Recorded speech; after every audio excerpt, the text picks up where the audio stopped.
yale maombi ya kwetu, Mungu ataachilia mafuta katika ulimwengu wa roho. Atamtia mafuta Daudi, hata kama alikuwa kwenye biashara, hata kama alikuwa kwenye ufugaji, hata kama alikuwa mahali popote, wala alikuwa afikiri kwa masuala haya ya utawala, ili ya kwamba Mungu apate kumleta, na akishamleta apate kukaa kwenye kiti ambacho Mungu amekusudia. Kwa hiyo simama pamoja na Kristo, ili ya kwamba cha Bwana kiweze kusimama katika taifa.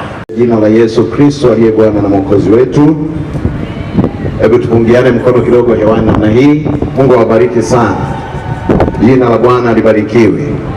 Kwa majina naitwa Mtume na Nabii Dr. Joakim Peter Kimanza, mwangalizi mkuu wa makanisa ya Jesus Power Miracle Church ndani ya nchi na nje ya nchi, lakini pia ni rais wa Baraza Original la Mitume na Manabii wote Tanzania.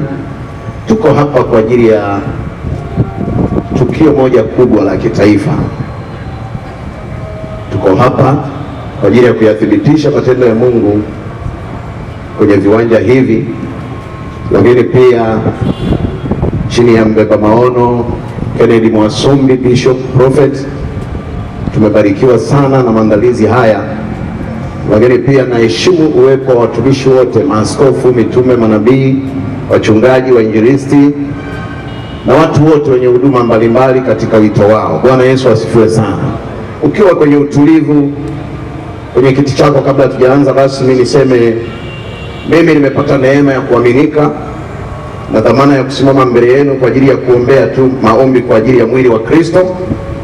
Itakuwa ni ombi namba 1, lakini ombi namba 2 tutakuwa tunaombea makanisa, watumishi wa Mungu kuwa na mshikamano.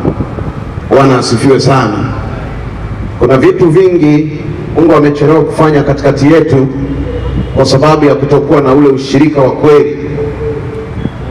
Tumepoteza haki za msingi kwa sababu ya kutokuwa na ushirika wa kweli.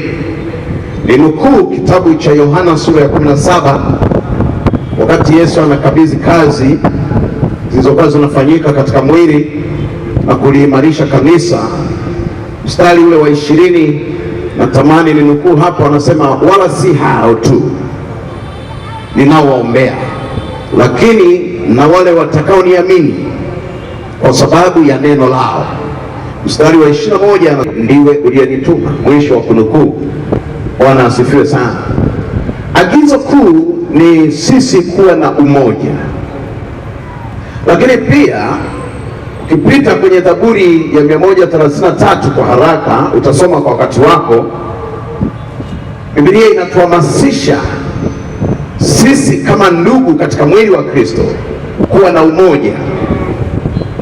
Na hii ndio kitu ambayo imesababisha kanisa linaanza kukosa nguvu kwenye maeneo fulani. Sasa Mungu akishainua watu ambao wametambua sauti ya Mungu kwenye sehemu kama hii, ni lazima tujitoe kuomba sana na tuthibitishe ile nguvu ya Kristo ya kuwa pamoja. Bwana Yesu asifiwe. Bwana asifiwe sana. Basi niungane na mhubiri mkubwa aliyepita kusema kwamba hizi haki ambazo tunazitaka ni lazima mwili wetu uwe mmoja. Sema haleluya.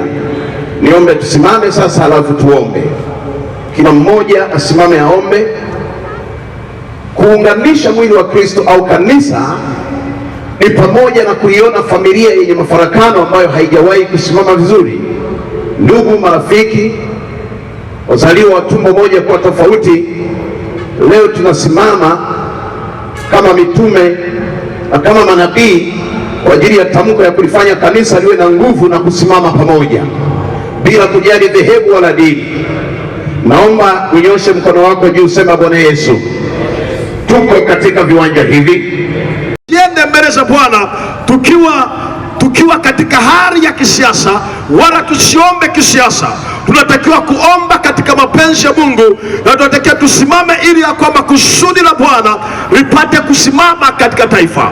Na ndio maana tuko mahali hapa, tupo kumwita Mungu kwa ajili ya taifa, tupo kumwita Mungu kwa ajili ya uongozi wa nchi. Wanatamani kila mmoja anapoenda mbele za Bwana aende kama mwombaji mlinzi anayesimama kulisimamia kusudi la Bwana, ili ya kwamba hilo kusudi la Bwana lipate kusimama katika taifa la Tanzania. Kwa hiyo jizuie sana kuomba kwa mapenzi yako, jizuie sana